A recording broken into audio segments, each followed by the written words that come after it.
बिस्मिल्लाहिर्रहमानिर्रहीम। अल्लाहुम्मा सल्लि अला सय्यिदना मुहम्मदिन व अला आलि सय्यिदना मुहम्मदिन व बारिक वसल्लिम। अस्सलामु अलैकुम रहमतुल्लाहि व बरकातुहू। मेरे प्यारे भाइयों और बहनों, आज हम रमज़ानुल मुबारक की उस ख़ास घड़ी की बात करने जा रहे हैं।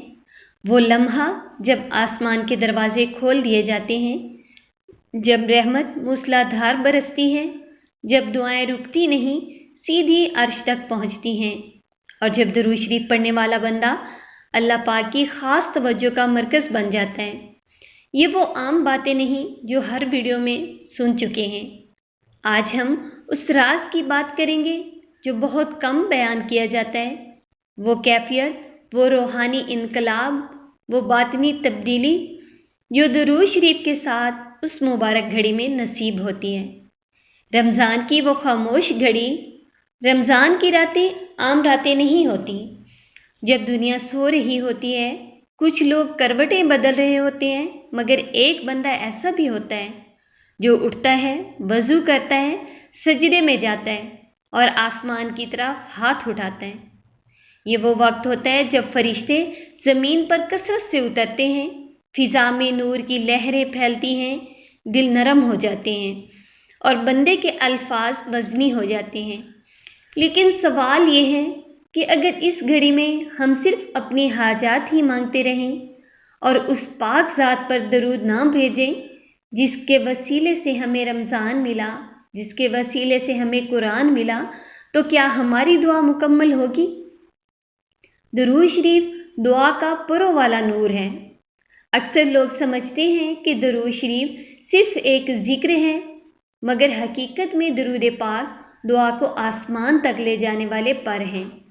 हमारे उलमाए कराम ने लिखा कि जब बंदा दुरूद पाक पढ़ता है तो वो सीधा बारगाह रिसालत में पेश होता है, और जब वो मकबूल हो जाता है तो उसके साथ जुड़ी दुआएं भी रद्द नहीं होती। रमज़ान में जब आसमान के दरवाजे खुलते हैं तो गोया रास्ते पहले ही साफ़ होते हैं। ऐसे में अगर दुरूद पाक पढ़ा जाए तो ये ऐसा है जैसे किसी शाही दरबार में सफारशी ख़त के साथ हाज़िरी हो। सोचिए, अगर आम दिन में दुरूद पाक की इतनी फजीलत है तो रमज़ान की उस घड़ी में जब रहमत जोश में हो, उसकी कदर क्या होगी। वो लम्हा जब फरिश्ते आमीन कहते हैं, कहा जाता है कि कुछ औकात ऐसे होते हैं जब फरिश्ते बंदे की दुआ पर आमीन कहते हैं। रमज़ान की ख़ास घड़ियों में जब दिल टूटा हुआ हो, आँख नम हो और ज़ुबान पर दरूद जारी हो, तो फरिश्ते सिर्फ आमीन नहीं कहते बल्कि खुशखबरी भी लेकर जाते हैं। दरूद पाक पढ़ने वाला बंदा कभी खसारे में नहीं रहता, क्योंकि वो अपनी दुआ से पहले अल्लाह पाक के महबूब सल्लल्लाहु अलैहि वसल्लम का ज़िक्र कर रहा होता है, और अल्लाह को अपने महबूब सल्लल्लाहु अलैहि वसल्लम का ज़िक्र बेहद पसंद है। दुरूद और तकदीर की तब्दीली।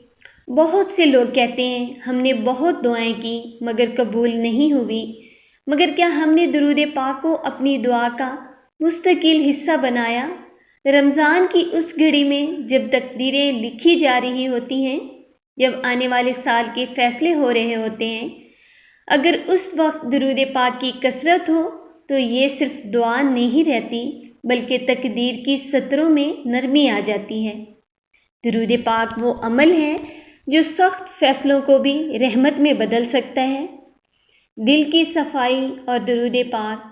रमज़ान सिर्फ भूख का नाम नहीं, ये दिल की सफाई का महीना है, और दिल की सफाई का सबसे ताकतवर ज़रिया जब आप बार बार दुरूद पाक पढ़ते हैं तो दिल में मौजूद हसद, बुग़्ज़, नफ़रत, बेचैनी आहिस्ता आहिस्ता ख़त्म होने लगती हैं। रमज़ान की ख़ास घड़ी में दुरूद पाक पढ़ना ऐसा है जैसे दिल के आईने पर जमा गिर्द को साफ़ करना, और जब दिल साफ़ हो जाए तो दुआ सीधी कबूलियत के दरवाज़े पर दस्तक देती है। आसमान के दरवाज़े और ज़मीन के हालात।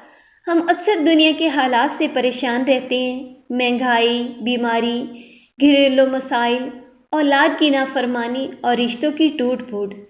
लेकिन रमज़ान की उस घड़ी में जब आसमान के दरवाज़े खुलते हैं तो ज़मीन के मसाइल छोटे हो जाते हैं, क्योंकि फ़ैसला ज़मीन पर नहीं ऊपर से आता है, और जो बंदा اس لمحے میں درود پاک میں مشغول ہو، وہ گویا اپنے مسئلے کو براہ راست رحمت کے سپرد کر دیتا ہے۔ درود پاک نور کا حصار ہے۔ ایک بزرگ کا قول ہے، جو شخص کثرت سے درود پاک پڑھتا ہے وہ نور کے حصار میں آ جاتا ہے۔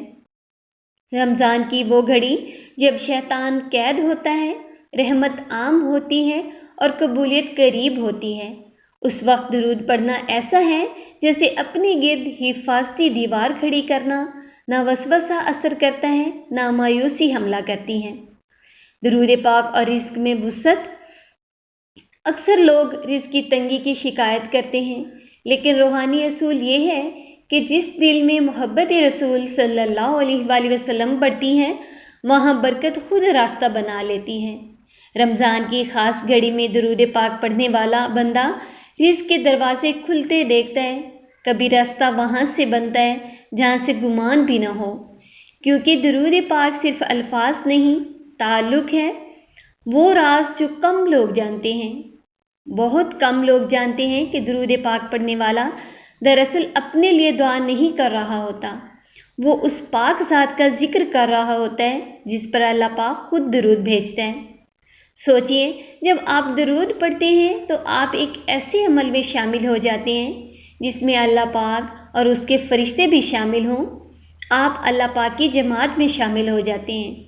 رمضان کی وہ گھڑی جب آسمان کے دروازے کھلے ہوں اور آپ اس عمل میں شریک ہوں تو آپ کی روح کس مقام پر ہوگی؟ آزمائشوں کا خاتمہ۔ زندگی میں کچھ آزمائشیں ایسی ہوتی ہیں جو ختم ہونے کا نام نہیں لیتی۔ انسان تھک جاتا ہے، لیکن درود ایک ایسا عمل ہے جو آزمائش کو عبادت میں بدل دیتا ہے۔ رمضان کی اس گھڑی میں اگر آپ آنسوؤں کے ساتھ درود پاک پڑھیں تو وہ آنسو ضائع نہیں جاتے، وہ رحمت کی بارش میں شامل ہو جاتے ہیں۔ کچھ لوگ ہجوم میں بھی تنہا ہوتے ہیں۔ رمضان کی رات کی تنہائی میں جب آپ درود پاک پڑھتے ہیں تو آپ تنہا نہیں ہوتے، آپ کا ذکر آسمان پر ہو رہا ہوتا ہے، فرشتے آپ کا نام جانتے ہیں اور آپ کا سلام پیش کیا جا رہا ہوتا ہے۔ کیا یہ احساس کافی نہیں کہ انسان کی تنہائی ختم ہو جائے؟ اگر آپ چاہتے ہیں کہ اس رمضان کی وہ خاص گھڑی آپ کی زندگی بدل دے تو یہ معمول بنا لیں۔ پہلے چند لمحے خاموش بیٹھیں، دل سے سچی توبہ کریں، پھر کم از کم 100 مرتبہ درود پاک توجہ سے پڑھیں، اخلاص کے ساتھ، محبت کے ساتھ پڑھیں۔ ہر 10 درود کے بعد دل کی ایک حاجت اللہ پاک کے سپرد کر دیں، آخر میں پھر درود پاک پر ختم کریں۔ یہ عمل مسلسل کریں، آپ خود تبدیلی محسوس کریں گے۔ آخر میں ایک ہی پیغام، رمضان کی وہ گھڑی جب آسمان کے دروازے کھلتے ہیں، یہ ہر ایک کو ملتی ہے، مگر فائدہ وہی اٹھاتا ہے جو جاگتا ہے۔ درود کو صرف زبان تک محدود نہ رکھیں، اسے دل کی دھڑکن بنائیں، اسے سانسوں میں شامل کریں، اسے اپنی تقدیر کا حصہ بنائیں۔ کیا معلوم یہی رمضان، یہی گھڑی اور یہی درود پاک آپ کی زندگی کا رخ بدل دے۔ اللہ پاک ہمیں رمضان کی قدر کرنے، اس کی خاص گھڑیوں کو پہچاننے اور درود شریف کی کثرت کی توفیق عطا فرمائے، آمین۔ درود پاک کی کثرت کریں، یہ گھڑیاں انمول ہیں، زندگی کا کوئی بھروسہ نہیں۔ آپ کو رمضان مل گیا ہے تو اس کو غنیمت جانیں، درود پاک کی کثرت کریں، خود بھی درود پاک پڑھیں، لوگوں کو بھی درود پاک پڑھنے کی دعوت دیں، اپنے گھر میں درود پاک کی محفل سجائیں۔ میری دعا ہے کہ اللہ پاک پوری امت مسلمہ پہ اپنا خاص فضل، اپنا رحم اور اپنا کرم فرمائے، تمام پریشان زدہ کی پریشانیاں دور فرمائے، سب کی مشکلیں حل فرمائے اور سب کی حاجات پہ اپنی نظر رحمت عطا فرمائے، آمین۔ اور ہمیں اخلاص والا، عشق والا، ادب والا درود پاک پڑھنے کی توفیق عطا فرمائے، آمین ثم آمین۔